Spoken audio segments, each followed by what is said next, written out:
Selamat tahun baru Cik Idla. Selamat tahun baru. Azam baru apa? Azam baru. Esok atau baru awak?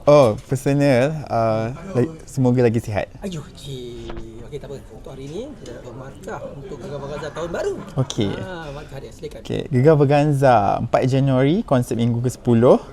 Di tempat ke-8 Freshies 56.75, tempat ke-7 Shea 63.25, tempat ke-6 Republic 65, tempat ke-5 Mel Sakura 66.75, tempat ke-4 Iskandar Ismail 67.5, tempat ke-3 Mark Adam 67.75, tempat kedua Nubahan 70 dan tempat pertama Mendua 70.5.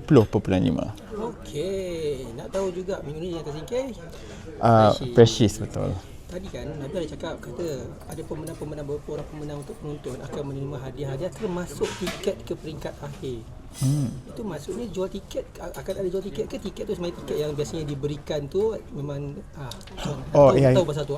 Okay, so dekat final kan orang semua tanya. Okay, so tiket seperti kita maklum, kita ada beberapa cara untuk dapatkan tiket untuk tengok final GV. Ada melalui fan club para peserta, ada melalui kita punya Sofa Kentang Live. So I think tadi Nabil maksudkan memang melalui pertandingan, melalui digital kita. So dia ambil tiket dari situ lah. Yes. Bukan ada jualan tiket ke sebab dah dekat kan final. Yes. Dan ramai orang nak datang. InsyaAllah tahun ni kita masih mengekalkan tradisi tiada jualan tiket. Okey, so maknanya final masih lagi dia. Yes, betul. Ada besar tahun ni ya. Belum buat kat stadium macam dulu pernah sekali dulu. Selagi ni tiada pengumuman lagi. Selagi ni tidak pengumuman lagi.